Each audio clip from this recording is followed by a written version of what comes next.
Hey guys, and welcome back to episode 2 of season 3 of the Roundtable Discussion, all about the Games Workshop craziness that's going on. Games Workshop recently increased many, but not all, of their prices by as much as 20%. In the very first episode of season 1, I made mention that their then 5 to 10% increase in price would have little to no effect on most gamers, as the price of tabletop gaming was already incredibly high on this particular hobby miniatures. However, in concert with the changes in price, they also had changes now in policies that impact distributors and online retailers. With all the changes that GW is making and the increased competition from other tabletop game manufacturers, will GW price themselves out of the market? With me to discuss this is my panel, and hopefully we'll get Solid Smurf in pretty soon, but right now we got Chef 40K. What's up, guys? Tony from the Sustainable Center. This episode is brought to you by the letter G for greed. and Natakue. Hey! Question number 1. On a scale of 1 to 10, 1 being everyone bails on Games Workshop tabletop properties, 10 being no one leaves, what will be the effect of the new GW policies for existing gamers? Not talking about the new people, just the people who've been around, all the veterans. And we're going to start this off with Chef 40K. All right, so as far as a 1 to 10 scale, I give it an 8. I don't think it'll affect many existing gamers. I mean, a lot of us have an existing army or 2 or 3 or however many armies you have. I mean, we're already paying a lot now. Why would we stop? You know, it's a 20% increase. I don't know. I figure if we love our hobby, we're going to pay the money. We're going to pay the premium. Chef saying we love the pain. Tony, what's your thoughts? I agree with Chef. I also went with a 9. If you're already invested in it, it seems like it's just going to keep being a sustainable investment for you. You're going to scale down your buying. However, you're not going to stop playing with the hundreds, if not thousands of dollars of inventory you've already invested in. So I say a few people will leave, but a 9. Most of us are going to stick around. All right, Natasha, what's your thoughts? I gave it a 5. Just for simple as the price increase is just insane. Okay, yes, I agree with what everybody else says. If you already have an army, you're going to go ahead and keep it and continue playing. But for people such as myself who don't have a huge disposable income, paying a huge chunk of change for, say, a vehicle or this and that is going to be pretty high, and they're probably going to walk away and play a different game altogether. All right, I'm going to be the voice of reason. The answer is a 7. People who've already made the investment are not going to walk away from this game. They're going to at least maintain. They're not going to continue to buy, but let's be honest here. It's a whole pride thing. Once you've bought into this and like Tony was saying, put hundreds or thousands of dollars, you don't want to feel like a moron for just stepping away from it and seeing your investment basically turn to dust, right? But that being said, veteran gamers are also hold on, I'm really fuzzy. That being said, veteran gamers are also the ones that aren't going to really be buying anything new because they've seen these price increases occur over time, and quite honestly, they're like, I don't understand. It's the exact same model, it's the exact same box. Why am I paying, after 5 years now, 25 to 50% more? Continued discussion. Well, like I was saying, I agree with what you guys are saying, but the question comes in, when's enough enough? If you're going to sit there and maintain the hobby with the stuff, they're just going to constantly increase the price every year, and it's going to get even more ridiculous than what it is now. I mean, you're paying $70 for a Land Raider. For a big piece of plastic, $70. It's ridiculous. Well, the thought process is if you already have the Land Raider, you're not going to go out and get a second Land Raider. I think what you're going to see is it started from I had multiple armies back in 3rd edition to 4th edition. I had one army, but I had multiple variants of that list. Now with the way the metagame's going, where only a few select lists work out of any one codex, and the cost, you're going to have people going, I have a list. I have a 2,000 point list, and I really, except for War Gear, I can't make major changes. I can't go 6 Land Raiders one list if I'm Blood Angels, and then go 6 Razorbacks another list. I'm going to pick one to the other because I can't afford that flip-flopping. But I think once you're in it, you're going to keep playing. You're not going to walk away. You're just not going to invest anymore. But when your codex does become crap, that's when you're going to leave, because then you can't do anything. Right. That's what I was just about to say. When your codex changes, now, let's say, for example, a Land Raider in your current codex is not viable, but all of a sudden they put out a new codex and it does become viable. Now you're going to go and spend that $70+ on a Land Raider. I mean, when there's other things that you can spend your $70 on that are worth it, in my opinion. But veteran players, like I said, probably at this point have already built up at minimum 2,000 points of whatever army they're playing. They're not going to throw it away. At the same time, and this kind of does a nice segue into question 2, but as new people start not coming in and veteran players, a few of them leave, you'll start seeing it getting harder and harder to maintain this thing. But I think right now we're looking at a 7. All right, question number 2. On a scale of 1 to 10, 1 being no new gamers, 10 being double the number of new gamers, what will be the effect of the new GW policy for the uninitiated, the people who have not purchased anything from them yet? And we're going to start this off with Tony. I'm sure he's got some good answers for us.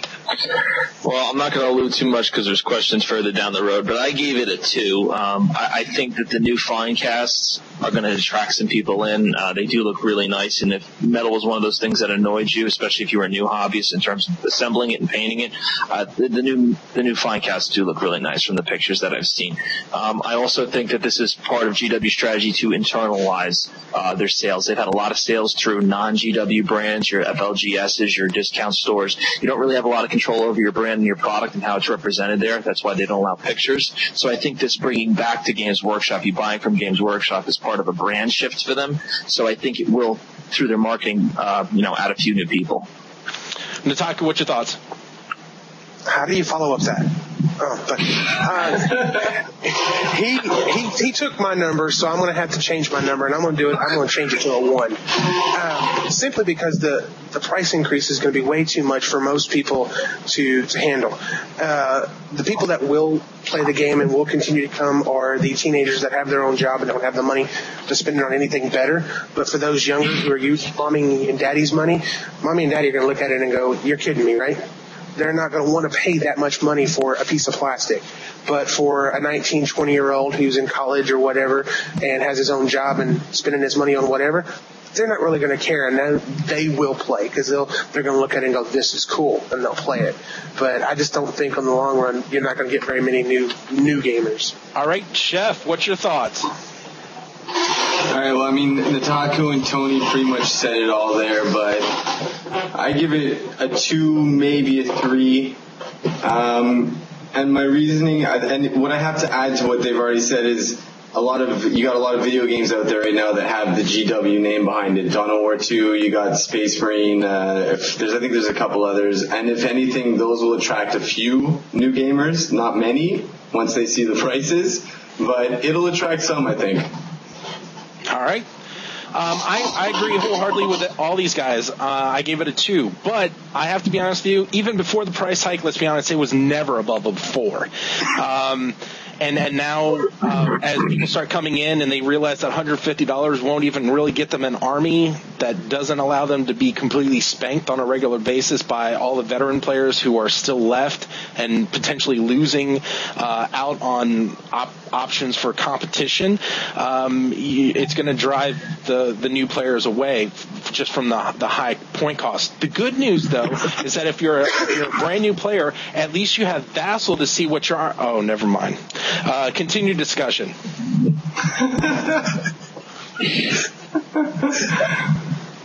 What else can you add to that? I mean, we pretty much summed it all up, in my opinion. Yeah. I agree. I think Bootleg at one point for the very first episode of season 1 had made mention of the fact that it was a hard sell to get his buddies to buy into the game, and that they were more than happy to play his army, but making that spending that money was going to be difficult. It's only getting worse, and with the new competition that's around, there's too many other options at this point. Well, see, do you think you'll see community armies in the future? Where we have, where I have my FLGS and I have my core of friends, and we all chip in to spend, some type of money where we all, Marines, and then we can, buy a big force of Marines and play different codexes. Do you think that'll ever? I mean, it won't happen for me. So. I'm greedy, but I don't think so. I don't think that's going to happen, because you're going to get people like me who are going to want them painted a certain way or want this specific, and unless they're built a certain way or they're taken care of a certain way, they're going to get kind of lippy. Honestly, I think that's an interesting prospect and a possibility in the future. And Natakue, if you and I ever go in with an army, I will let you paint everything. Deal. Okay. You can have a look. That's how all of this stuff gets painted. Question number 3. With the scale of 40K appearing to move into the larger model space, i.e. the new Void Raven Bomber, the Grey Knight's Dread Knight, these are just some examples, the IG Flyers, Valkyries, should an increase in price have been anticipated? And for this, we're going to start with Natakue. I'm going to say yes. I mean, to me, it's just only logical. They put out these bigger, and I'm not going to lie, they're very, very pretty models, like the Storm Raven and the Void Raven Bomber, and you probably got some more flyers on the way, and they may even get any bigger. Yeah, you're going to see a price increase, because they're going to claim that it took more to produce them, and designing and the mold making and stuff like that. So yeah, a price increase was anticipated, in my opinion. Chef, what's your thoughts? I have to agree with Natakue. I mean, as far as the bigger models go, you have to expect it. And I mean, when it's going to take more plastic, more resin, whatever, more materials, it's going to take the sculptor longer to make the master. It's going to take just more time in general to create this and put it into production. Of course, it's going to cost more money. Now, a 20% increase, I don't know. I'm no expert in the markets and all the rest, but hey, that's what they're claiming it costs. Tony, give us some business rationale here. I think you should expect on the larger models, especially, you can price it really high to make up the initial cost on the front end and then bring prices down, or you can price it low to sell it at the initial onset and then increase it slightly. But the issue I have is when you pay for it across the entire product set. I don't mind paying maybe even $70 for the new Void Raven Bomber because it's new and it's huge. But why am I now paying $50 for the Lehman Russ battle tank that was made? They just made a new one, but the old one that they made 7 years ago. Spreading that cost over the whole product set makes absolutely no sense. It should be targeted at the products that are larger, so we can get the price breaks on the units that have been around for a while and that are smaller and that are not impacting the price of those larger models. I agree entirely with Tony on this one, that we should have anticipated some potential price increase by the amount of plastic for these larger models and not spread across the entire product line. But the bigger issue has nothing to do with the amount of plastic being used, has everything to do with the fact that now I'm not having my subsidiary Forge World charging $150 for a Valkyrie. Now I can feel free to go ahead and bump up the price because even though it's not Forge World, it's resin or whatever. So that's a good enough excuse business sense wise. Continued discussion. I'm actually surprised that they didn't keep some models Forge World only. It would have forced people to go to that wall. I mean, things like the Valkyrie are just so good. The Hydra Flak tank, a lot of IG stuff comes to mind, that for top-tier competitive armies, you would either have to convert your own or you'd have to go to Forge World. And there's still, people still buy Medusas and Manticores and, the Hydra Flak tank from them, and they did buy the old Valkyrie, so I'm surprised that they didn't restructure, get more out of their subsidiary, and keep some of those larger models with actually Forge World, and maybe would have made the game scene a little less competitive because it's so expensive to tap into those. That's why you don't see a lot of rifle dreads, because you got to buy those arms from Forge World. If they were more available, you'd see more of them in people's lists. I run with the Rifleman dreads, so I know what you're saying. You've got to buy them and convert them. I don't understand why they don't have stuff like that in the kit already. Yeah, some of those just little, like the bits packages and stuff too you could get were just great. Forget about, guns and stuff that you were actually adding on that would affect gameplay, just bits that would affect the look of your model. Some of that stuff was great too. By just leaving it in the hands of Forge World, I think the bigger concern was as soon as they put it into a codex, that there wouldn't have been enough supply for the demand that was out there. I think that's probably the reason. I think GW as its own entity probably has better production capability than Forge World does. But that's just one of those things because we want to make sure every single model that's in the codex is available for play. With that, we're going to go ahead and end part 1 of episode 2 of season 3 of the Roundtable Discussion, discussing the player's perspective, quite honestly, of the GW announcements. We'll be back with part 2.